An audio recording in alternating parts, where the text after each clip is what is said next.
తిరగటం, పోలవరంలో అన్నీ పర్యవేక్షించడం, ఆయన మాట్లాడిన మాటలు నిన్న టీవీలో చూసాం, ఈవేళ పేపర్లో చూసాం. నాకు అర్థం కాని విషయం ఏంటంటే, సరిగ్గా సీజన్ అయిపోయింది, తొలకరి పడగానే సీజన్ అయిపోతుంది. అంటే ఇక్కడి నుంచి గోదావరి ఫ్లడ్లోకి రావటం ఈ డేస్ స్టార్ట్ అవుతాయి. ఈ సమయంలో ఉన్న కాఫర్ డ్యామ్లే రిమూవ్ చేసేస్తారు.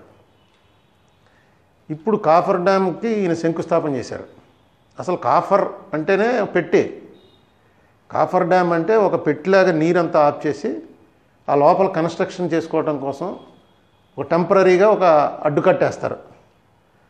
దాన్ని అదే పర్మనెంట్ అని చెప్తున్నారు చంద్రబాబు నాయుడు గారు. కాఫర్ డ్యామే పర్మనెంట్ డ్యామ్ కింద 41 అడుగులు కట్టేసి గ్రావిటీ మీద వాటర్ ఇచ్చేస్తామని.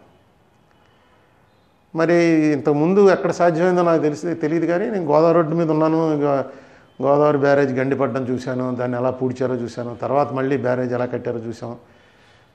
ఈ టైప్ ఎప్పుడు జరిగినట్టుగా నాకైతే తెలీదు. మరి ఏదైనా కొత్త టెక్నాలజీ వచ్చి ఉండొచ్చు. అయితే మధ్యలో భయం కలిగించేటువంటిది ఏంటంటే, ఆయన బాహుబలితో పోలుస్తున్నాడు దీన్ని. అంటే బాహుబలి అనేది కేవలం ఒక ఇల్యూజను, అదొక సినిమా. అంటే అవాస్తవాన్ని వాస్తవంగా చూపించడం, ఆ చూపించగలగటంలో ఆ డైరెక్టర్ ఎంత గొప్పతనం ఉంటే ఆ సినిమాకి అంత పేరు వస్తుంది. ఆ డైరెక్టర్ అది కూడా చూపించాడు. ఎలాగా ప్రభాస్ ఎగిరి అలా కొండల మీద చెల్లి, ఆ నీళ్ళ మీద చెల్లి ఎక్కడో పడ్డం అనేది చిన్న బల్ల మీద నుంచి అలా ఉరికాడు అని చెప్పి అది ఎలా తీసాడో కూడా చూపించాడు. మీరు బాహుబలితో మాటిమాటికి పోలుస్తుంటే మాకు అనుమానం వస్తుంటుంది. ఇది కూడా ఉన్న బాహుబలి సినిమాలాగా పోలవరం డ్యామ్ చేద్దామా, పోలవరం ప్రాజెక్ట్ని బాహుబలి డ్యామ్ కింద ఏమన్నా మీరు అనుకుంటున్నారా? లేకపోతే అక్కడ 5 స్టార్ హోటల్ కట్టండి, 7 స్టార్ హోటల్స్ కట్టాలి. తర్వాత ఐకాన్ బ్రిడ్జ్ అని ఒక కొత్త పేరు. ఐకాన్ బ్రిడ్జ్ అంటే ఏంటని నేను నెట్లో గూగుల్ చేసి చూశాను. ఐకాన్ అంటే అది ఒక చారిత్రాత్మక పెద్ద ఒక మోడల్, దాని పేరు చెప్తే అది దొరకాలనే దాన్ని ఐకాన్ అని అంటారు అనుకుంటా. ఈయన ఐకాన్ బ్రిడ్జికి శంకుస్థాపన అని వచ్చింది. అలాగే పోలవరం కాఫర్ డ్యామ్ ఈ టైంలో కడుతున్నారు, వరదలు రాబోయే టైంలో. మళ్ళీ ఇంకోటి అర్థం అవ్వదు, పట్టిసీమ నుంచి ఈసారి 100 TMC పంపు చేస్తాం.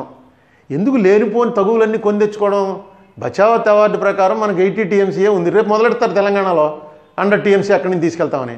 తీసుకెళ్లేది లేదు, ఏడిసేది లేదు. కానీ ఈ ప్రకటనలు ఎందుకు, ఈ ప్రచారం ఎందుకు, అదే అర్థం అవట్లేదు. చంద్రబాబు నాయుడు గారు నిజంగా 2018 సీజన్ వచ్చేటప్పటికి వాటర్ కనుక తీసుకెళ్ళి పోలవరం కాలువల్లో నుంచి గ్రావిటీ మీద తీసుకెళ్ళి ఇవ్వగలిగితే ఇక అంతకన్నా గ్రేట్ ఎవరు ఉంటారు? ఖచ్చితంగా దాన్ని ఆహ్వానిస్తాం. చంద్రబాబు నాయుడు గారు ఫెయిల్ అయితే మనం అందరం ఫెయిల్ అయినట్టు. మా భయం అదే, మీరు చేస్తున్న పద్ధతి కరెక్ట్ కాదండి బాబు అనే చెప్తున్నాం.